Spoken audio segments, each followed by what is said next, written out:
I know when I was in government service, hearing from people who didn't do this kind of thing for a living, but just felt strongly about the issues, it meant so much. And it changed things. I saw it change things. Welcome to Respecting Religion, a BJC podcast series where we look at religion, the law, and what's at stake for faith freedom today. I'm Amanda Tyler, Executive Director of BJC. And I'm General Counsel Holly Holman. Today we're going to zoom out a bit and talk about religious freedom, the First Amendment, and the intersection of religion and public life, but in today's context. This, of course, is at the heart of our work at BJC as we promote faith freedom for all. Our commitment means we care deeply about our constitutional structure, democratic values, and traditions that allow for healthy institutions of religion and government. And joining us today is a special guest who knows a lot about these topics. Melissa Rogers, who led the White House Office of Faith-Based and Neighborhood Initiatives during the second Obama administration and during the Biden administration, joins us today. Melissa, welcome back to Respecting Religion. Thank you so much. It's great to be with you, Amanda and Holly. I just admire your work so much and treasure your friendship. And it's always great to be back working alongside the BJC. Thanks, Melissa. And for our listeners who might be meeting Melissa for the first time, Melissa is a nationally known expert on religion and American public life, as well as several different issues and topics at the intersection of church and state. In addition to her two tours leading the White House Office of Faith-Based and Neighborhood Partnerships, she is a highly regarded church-state law expert. She is an author. Her most recent book is called Faith in American Public Life, and she has experience working at Brookings, the Pew Forum on Religion and Public Life, and the Wake Forest University School of Divinity. And of course, those of us around BJC also know Melissa as someone who spent some time on the BJC team, serving on staff here in the 1990s as staff counsel, Associate General Counsel, and General Counsel. So welcome back, Melissa. Thank you. Great to be with you. Melissa, we appreciate that you've been on this podcast a couple of times before. Yeah, it's been a little while and a lot has happened since then, so we've got a lot to catch up on. For our listeners who'd like to go back to those episodes, she joined us in Season 2 of Respecting Religion at the end of 2020 to preview the Biden administration and religious liberty. And she was on the BJC podcast in 2019, along with Rabbi David Saperstein and the two of us during BJC's series on the dangers of Christian nationalism.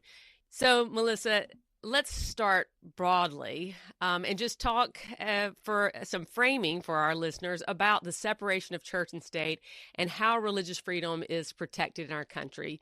You know, all three of us have really dedicated our careers to the constitutional protections of the First Amendment and its two religion clauses and how we think that informs a just and good society. And we're so fortunate to have that background. I think our listeners would be very interested to know, how did you particularly get into this area of study? And what do you think are the biggest benefits of how our constitutional system is structured?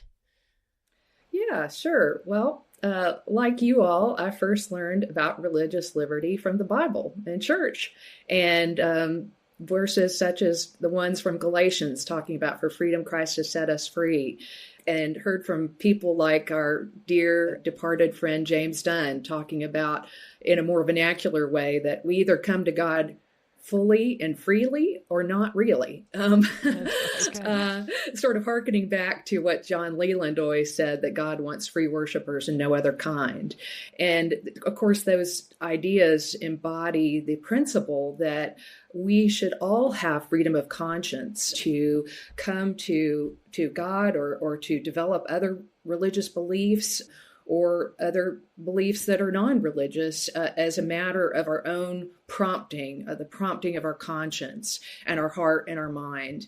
And that's what makes us bona fide people in our faith, and we wouldn't want to be otherwise. And it makes us understand that we need to respect the conscience of each person to work their way through those questions without the heavy hand of government being introduced in the equation. I learned about that principle in church and then went through law school and learned more about it as a legal principle embodied, as you said, in our First Amendment's no establishment and free exercise clauses, and went through law school thinking, wow, I have this love for my faith and also for the law. I think it's probably unlikely that I'll be able to combine those two things in a professional career. But then I was reminded when I got to Washington, D.C. and was working for a law firm that the Baptist Joint Committee was there running and led by James Dunn and Brent Walker and Buzz Thomas and others. And they were doing this work every day as part of their calling and their careers. And so I started working as a pro bono attorney at BJC then, while I was still working at a large law firm in D.C. The time came, a spot opened up. I was blessedly invited by James Dunn and Brent Walker to join the staff at the BJC, and that really got me started on this whole journey. And so I'm forever grateful to James, to Brent, and to the BJC generally for helping me to get started on this wonderful area that I feel called to, both as a matter of faith and as an attorney. And then you asked about how does this impact our life as Americans. And of course, we have these wonderful protections that are so robust. Under our Constitution, there are no second-class faiths. All faiths are to be treated equally under the law. We have equal rights to religious freedom. And that is so important because there are many places around the world where that's not true. And there are many places where that may be said to be true, but it isn't actually lived out as a truth by government. And our government is different in that we really strive to uphold that principle.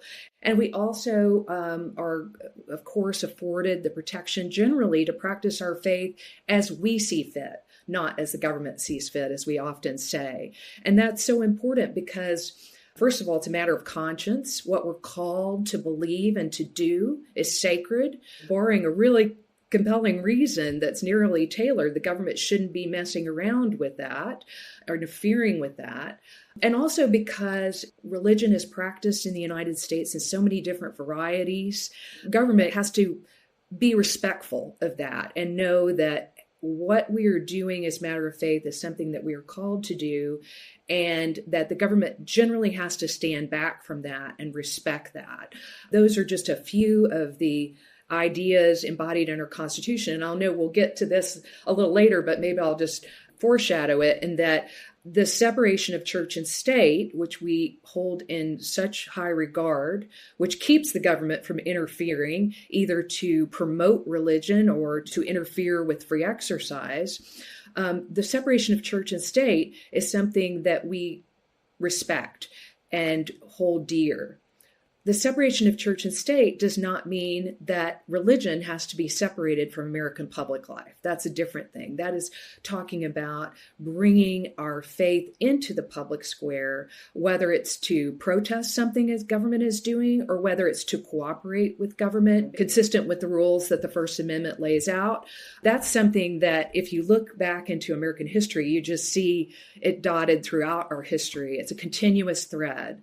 And our country wouldn't be the country it is without the contributions of people of faith, both as prophetic voices and as partners with government under constitutional rules where we can collaborate.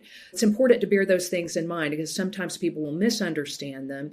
And indeed, our religious freedom protects our right to bring our faith into the public square. And at the same time, we have to protect that right for everybody. So it's not just us who comes to the public square, but it's everybody that can bring their faith into the public square. So that's just the genius of our system that we strive so hard to protect.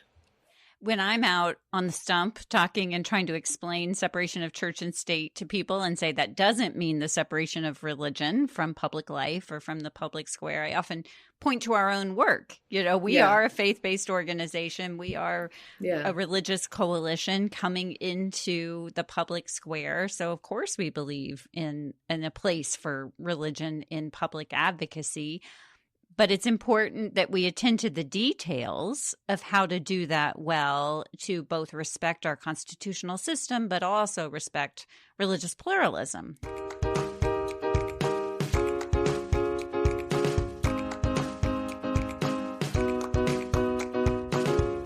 I do want to go now as far as how we see our current moment compared to our history. When you look and you've literally written the book on this, right? Religion in American public life.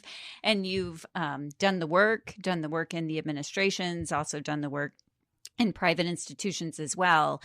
But how are you seeing this moment, Melissa? Where do you think we are as a country, as a people, in understanding a proper relationship between religion and government and how they can work together productively, but how one can't be subservient to the other? And so I'm just wondering kind of how you're viewing where we are now. How are we doing, in this relationship between the two realms?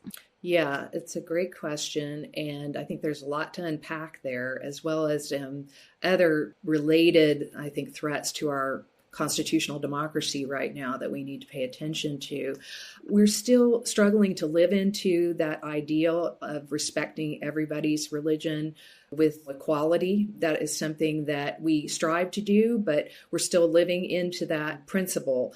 And sometimes that principle is threatened. And one of the things that I worked on really hard in both the Obama and Biden administration, for example, was on protecting places of worship that have been increasingly threatened, sometimes through targeted acts of hate and terrorism.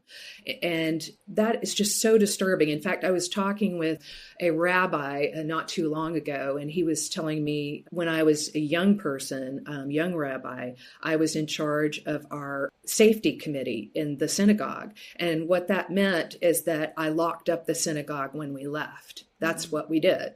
And now it involves thinking about people who could come and target our synagogue, whether it's because of the horrific and very sadly increasing threat of anti-Semitism, or whether it is because of some kind of crazed mass shooter who would be hateful for another reason, or any number of other attacks on houses of worship. We see these things visited on churches and also on synagogues and mosques and other temples and other places these days.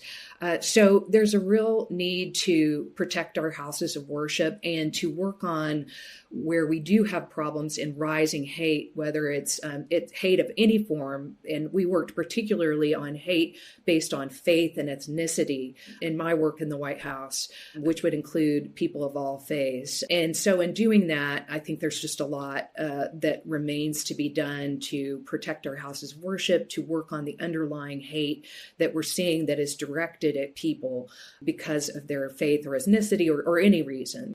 That's a big issue for us right now.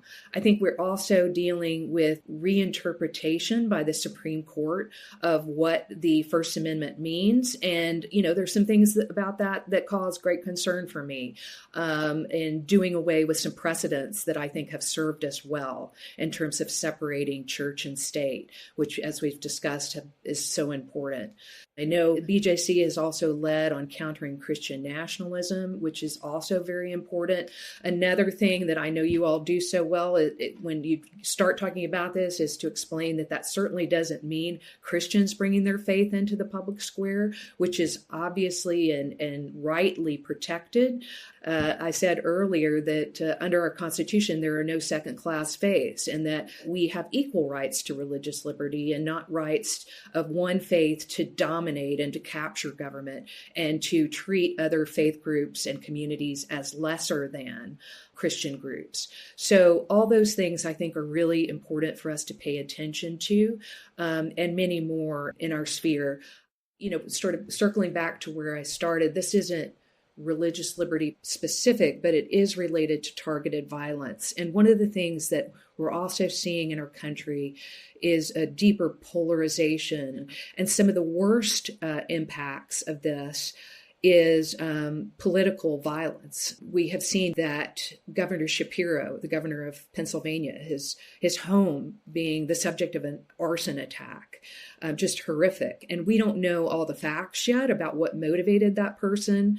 But I noted that Governor Shapiro, in his remarks, said that he had put online that he was, he and his family were going to be practicing Passover right before this attack happened. Now, again, we don't know all the facts yet, but this is something that is terribly disturbing. It certainly seems to be political violence, and it may be motivated by, some kind of animus based on faith or ethnicity. But then more broadly about political violence, we only have to look back on the last couple of years to the horrific attempted assassination of then former and now current President Trump, the threats against the lives of Supreme Court justices, including Brett Kavanaugh. We have to think about the attempt to kidnap and to attack Governor Gretchen Whitmer. It's a real deep concern for all of us. And we, on those cases, need to, as I heard the other day, I think it was former Solicitor General Elizabeth Prelogar. I was listening to a talk of hers at Harvard just a few days ago, and she was saying that this is a time to stand up and stand together. And that's just so well put. For all these things, including on political violence, we need to stand up and stand together. Melissa, that's really helpful to think about it from all these different angles. And what you reminded me of is just the eternal vigilance that we have to protect religious freedom and talk about what religious freedom means, what the promise is, and how we can live into it, and how we've always struggled to do that and have to do that now. Yes. And it's we have these really high stakes.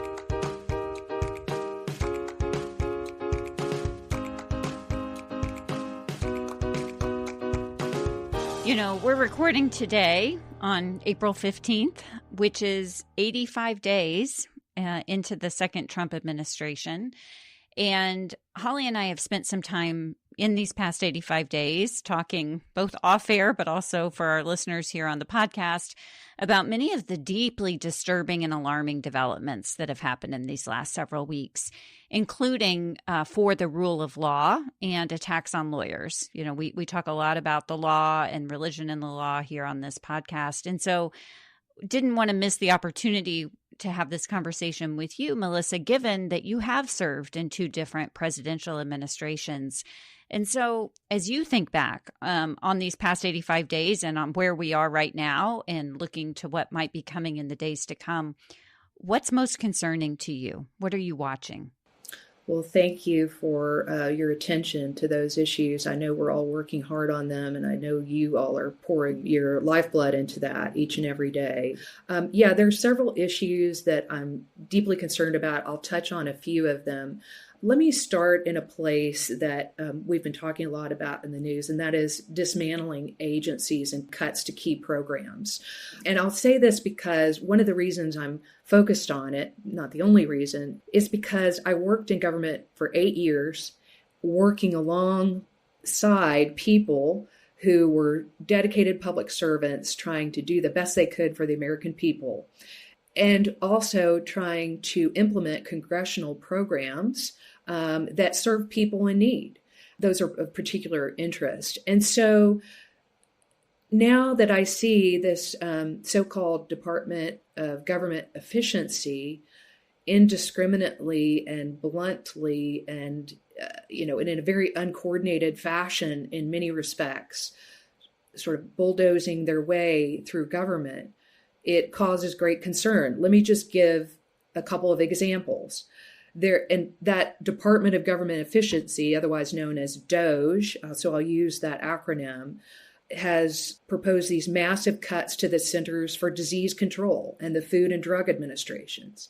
And remember, these are the folks who help us ensure that we can prevent infectious diseases from running wild.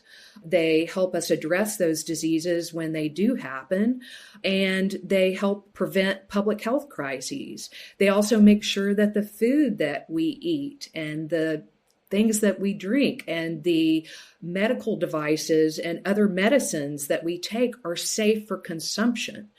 And so I just think we really have to think about what we are doing now to our country. And this could affect every one of us in pulling things off the shelf, in dealing with our health and the health of our loved ones, to see those things being changed so radically and without real considered thought. Reform may be necessary, but let's have some considered thought is disturbing. Also, we were seeing massive DOGE cuts to something, these are little known things in government, but they have a big impact on our life, like the Health Resources and Services Administration, otherwise known as HRSA. And that's the federal agency that does all kinds of stuff to help underserved communities stay healthy, to support new moms and babies, to expand care in rural communities, to provide treatment for people who have HIV. And these programs have always had bipartisan backing, and they've helped people in urban and rural places across the country who are underserved to get the care that they need. For example, mothers rely on HRSA-funded maternal health programs as a lifeline for when their newborns come along, and for emergencies when they have postpartum depression, for example. And that's just one example of some supports that if we make these cuts that DOGE has proposed, and then we're going to have real problems with, staying together, life and limb in our communities and caring for the people who have the most trouble getting health care and caring for the most precious people in our country, these newborns who are so vulnerable. Departments like HRSA play a great role in training doctors and nurses who then go back out to underserved areas and rural and urban areas. So this is just work that, especially when you see it close up, you feel proud of it. And you say, I'm so grateful that I live in a country that does this, and a Congress that funds these programs, and an executive branch that is filled with people who are taking these responsibilities seriously and will go to the ends of the earth to make things happen so that people don't fall through the cracks in our system. So this, I think, is something that we really need to pay attention to, all Americans. I have had, over the course of the past few months, daily calls and notes from former colleagues who have been just let go from their jobs and that are like these jobs, that are life-saving jobs. We have seen the cuts to programs and to agencies. It's very short-sighted, and it's going to come back to haunt us if they are successful. So I would say in this respect, I would really encourage people to make notes when they encounter a system failure right now that may be due to these events, whether they're cuts in programs or cuts in personnel. So I would say the best thing that people could do would be to videotape something that says, I tried to go to my local health center that had been closed because of the DOGE cuts, and here's the kind of care that we were getting from that center, and we won't get any more, apparently. You can always just write it down, of course, and share it with your elected leaders and share it with other nonprofit organizations that are working on this. I'll pass on some contact information to BJC, and I'm sure you guys have contacts as well, where this information can be compiled.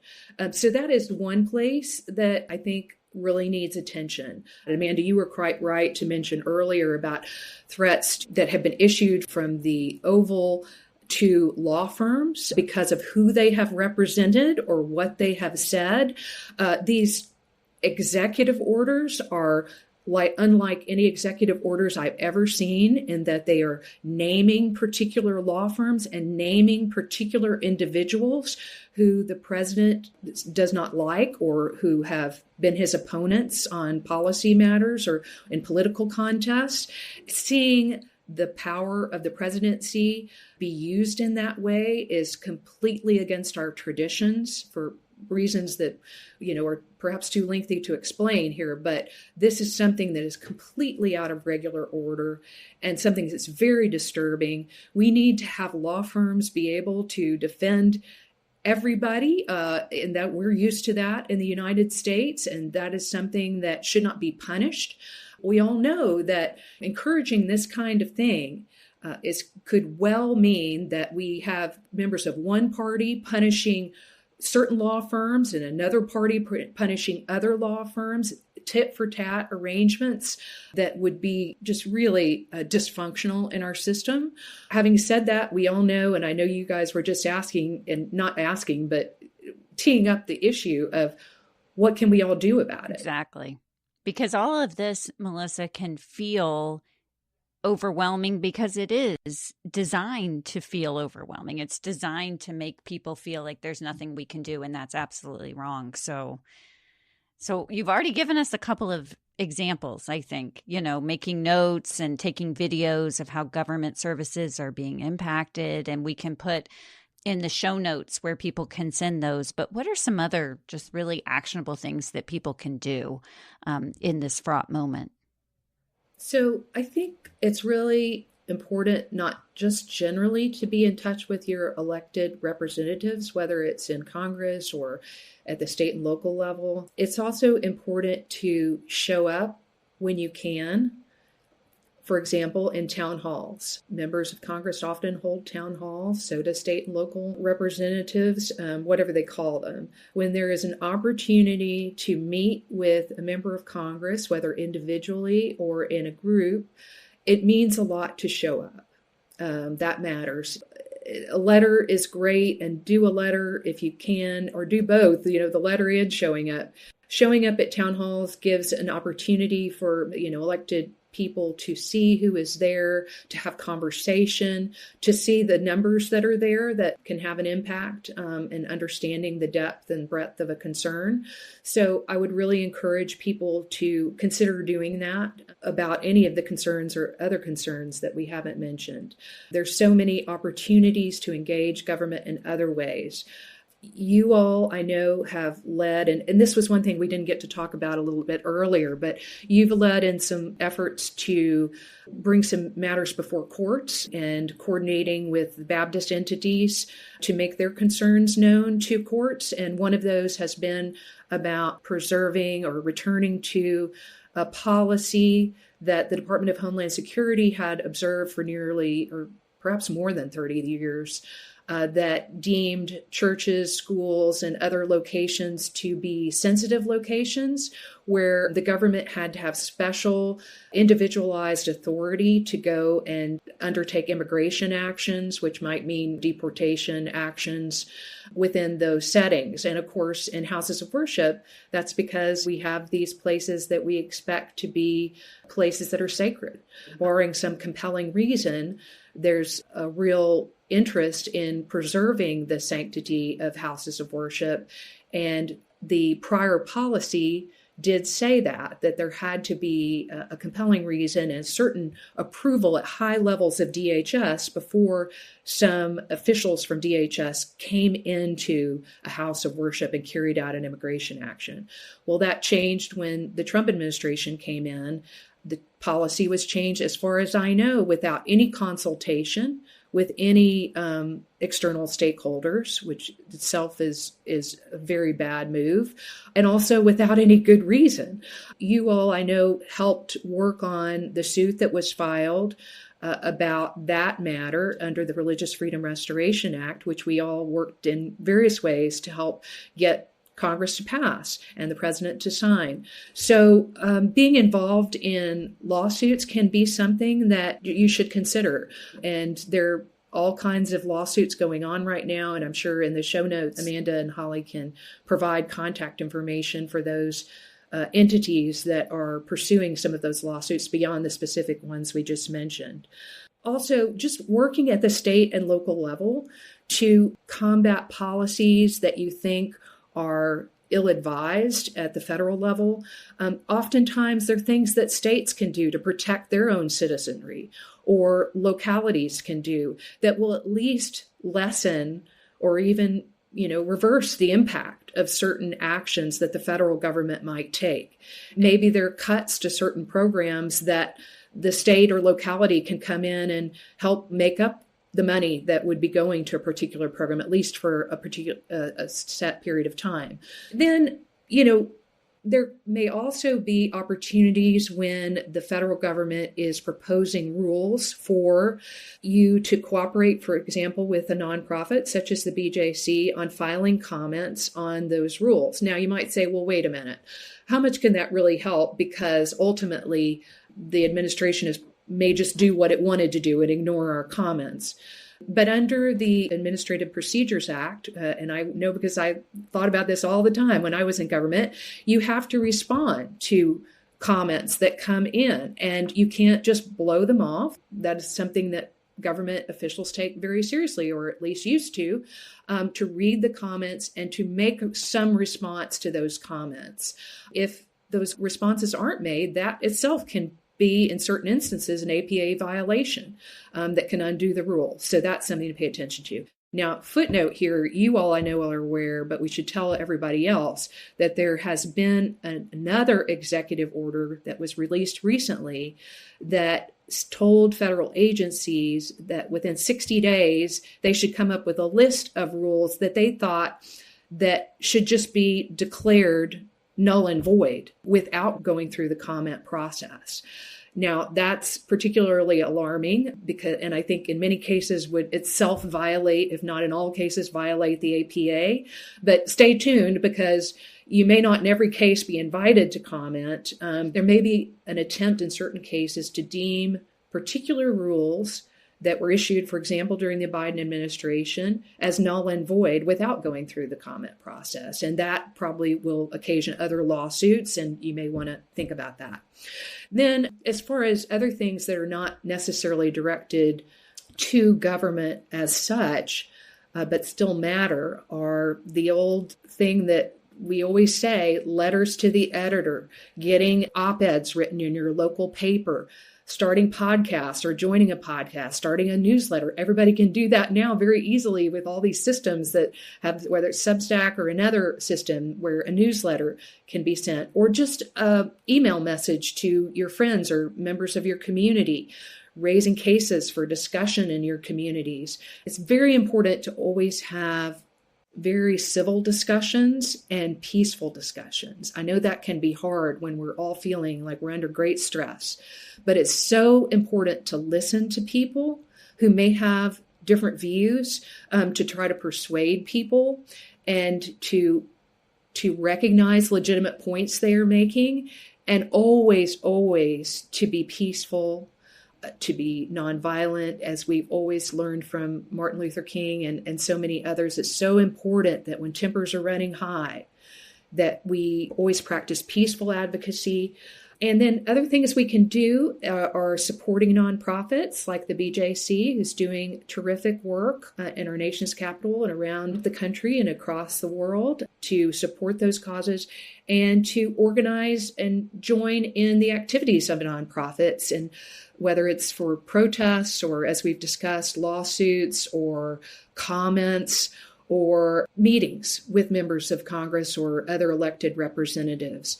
So I think it's really a time to, in the midst of our busy lives, to find that time to pay close attention to what's going on in the news and to make our views known very widely, because active citizenship will be the thing that helps us to address grave problems, to make progress in this country.